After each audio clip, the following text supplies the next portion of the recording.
प्रिय भक्तों, आप सभी का हार्दिक स्वागत है हमारे पावन YouTube चैनल कॉस्मिक सेज में, जहां आपको मिलती हैं दिव्य कथाएं, रहस्यमयी ज्ञान और सनातन संस्कृति की अमूल्य विरासत। यदि आप भी आध्यात्मिक कथाओं, पौराणिक रहस्यों और प्रेरणादायक ज्ञान में रुचि रखते हैं, तो कृपया इस वीडियो को लाइक करें, अपने मित्रों के साथ शेयर करें और कॉस्मिक सेज चैनल को अभी सब्सक्राइब करें ताकि आप कोई भी दिव्य कथा मिस न करें।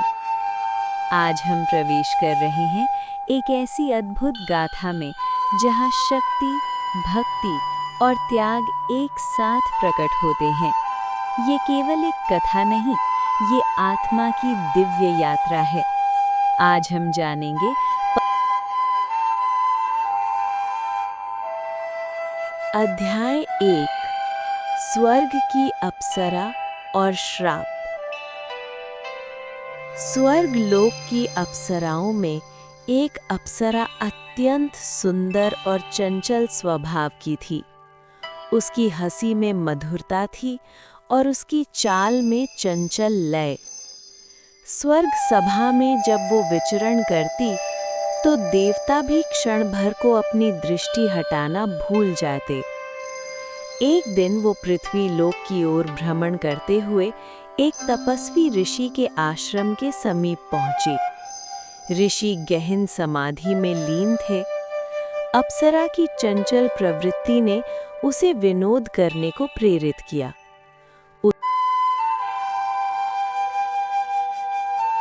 ऋषि की समाधि भंग हुई।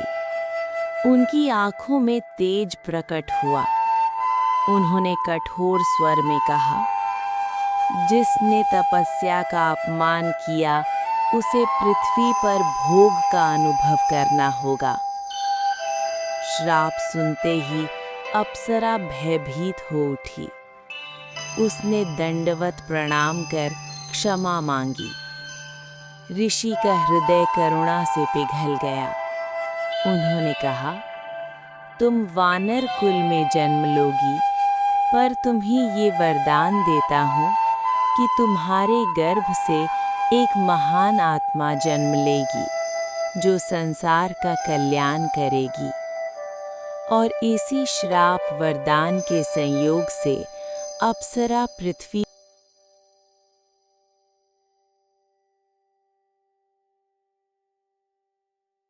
अध्याय 2, अंजना और केसरी का जीवन। अंजना वानरराज केसरी की पत्नी बनी। वे पर्वतों और वनों से घिरे रमणीय प्रदेश में निवास करते थे। उनका जीवन प्रेम और सेवा से परिपूर्ण था, किंतु एक पीड़ा उनके हृदय में सदैव चुभती थी। वे संतानहीन थे।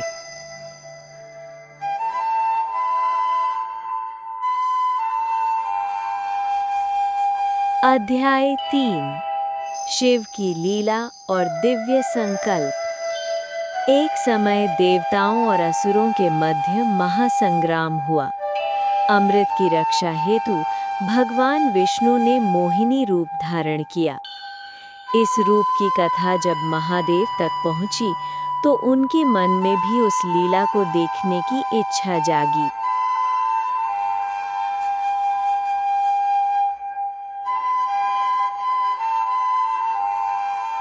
भगवान विष्णु ने अपनी माया प्रकट की। महादेव क्षण भर के लिए उस मोहिनी सौंदर्य में बंध गए, किंतु शीघ्र ही उन्हें अपनी स्थिति का भान हुआ। उन्होंने विनम्रता से उस माया को स्वीकार किया। महादेव ने संकल्प लिया, मेरे अंश से एक ऐसा वीर उत्पन्न होगा जो राम कार्य की सिद्धि करेगा। ये संकल्प ही हनुमान अवतार का बीज बना।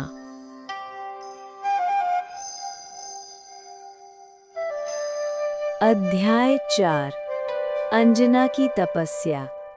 अंजना ने कठोर तप आरंभ किया।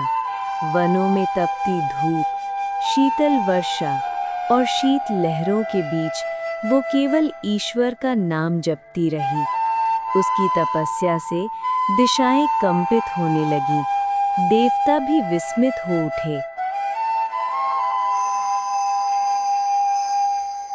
तभी पवन देव प्रकट हुए। उनका तेज आकाश को प्रकाशित कर रहा था।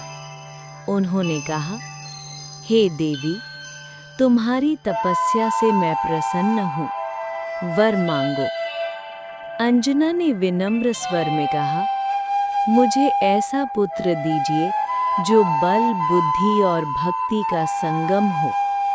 पवन देव ने वरदान दिया, मैं स्वयं तुम्हारे पुत्र के रूप में अवतरित होऊंगा।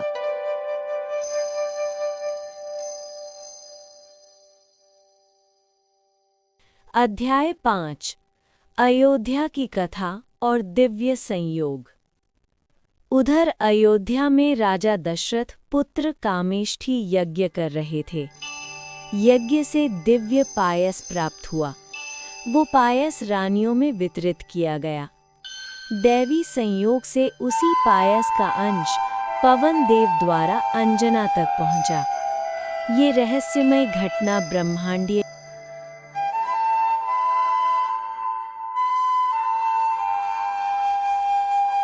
अध्याय 6 पवन पुत्र का अवतरण। शुभ तिथि आई। आकाश निर्मल था। पवन मंद मंद बह रही थी।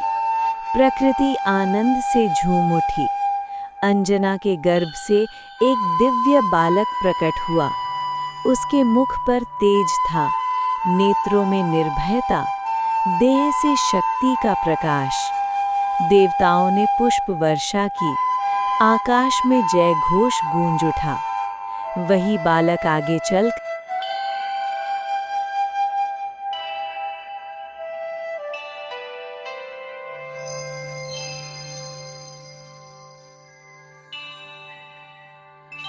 अध्याय 7 बाल हनुमान की लीलाएं। बालक हनुमान की क्रीड़ाएं अद्भुत थीं।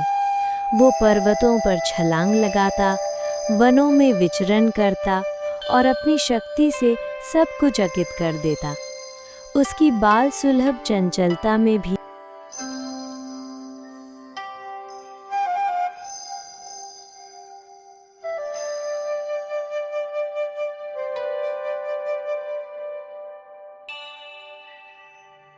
अध्याय 8 भक्ति का बीज।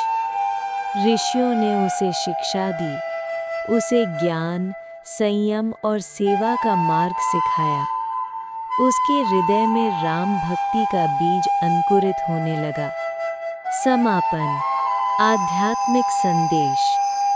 हनुमान केवल बल का प्रतीक नहीं है, वे विनम्रता, सेवा और समर्पण के आदर्श हैं। यदि हमारे जीवन में भी भक्ति, साहस और अनुशासन हो, तो हम हर कठिनाई को पार कर सकते हैं। इसी भाव के साथ अपना जीवन पवित्र बनाइए। बोलिए, सिया रामचंद्र की जय। पवन सुत हनुमान की जय।